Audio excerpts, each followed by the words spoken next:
Tuvalu, c'est une île, ou plus précisément un état insulaire, pas loin des Vanuatu, qui culmine à 5 mètres au-dessus de la mer. Alors tout de suite, vous me voyez venir. Eh bien oui, on a choisi ce symbole comme une image de notre engagement. Tuvalu, c'est une entreprise à mission. On vit pour notre raison d'être, qui est de faire changer l'économie, rien que ça.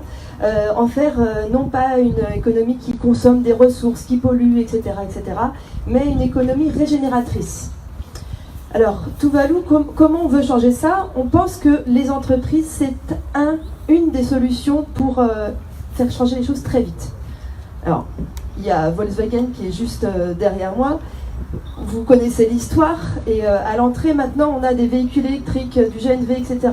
Donc, c'est pas juste une utopie, c'est une réalité scientifique et une nécessité pour les entreprises d'intégrer dès maintenant le risque climatique ou l'engagement, enfin tant qu'à faire, en faire une opportunité. Et donc, on pense que les dirigeants doivent changer, doivent agrémenter leur stratégie à côté des tableaux financiers incontournables, d'outils de pilotage et d'éléments pour réfléchir, intégrer des enjeux sociaux, sociétaux, environnementaux. On a encore des oiseaux qui parcourent le golfe et des coccinelles.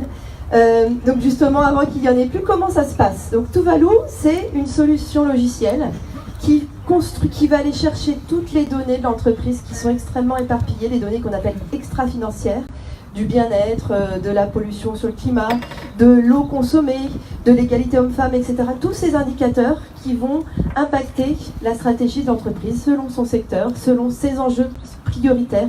Est-ce que quand je suis dans la cosmétique, mon enjeu c'est la biodiversité?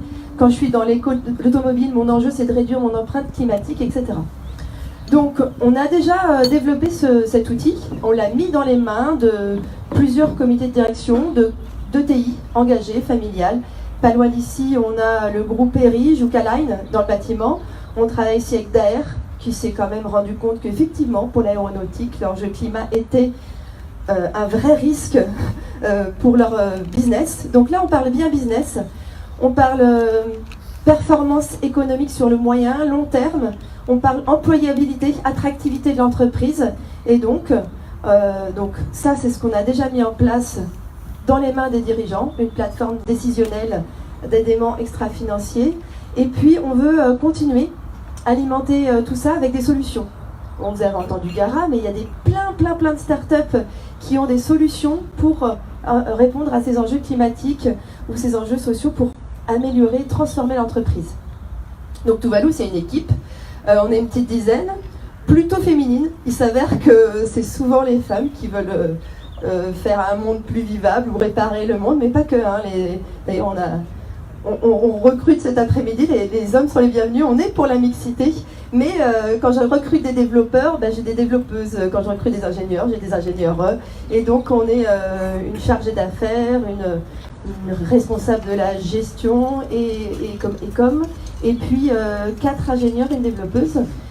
Donc on est autonome, on a créé toute cette innovation de la donnée extra-financière, de la smart data qui va donner du sens et on va proposer aussi des méthodes pour expliquer, simplifier aux entreprises et leur rendre très clair et concret qu'est-ce que c'est une stratégie climat, comment je vais la décliner, comment je vais engager mon entreprise. Voilà, donc on est en phase de recherche d'un partenaire financier pour accélérer cet impact. Merci à tous.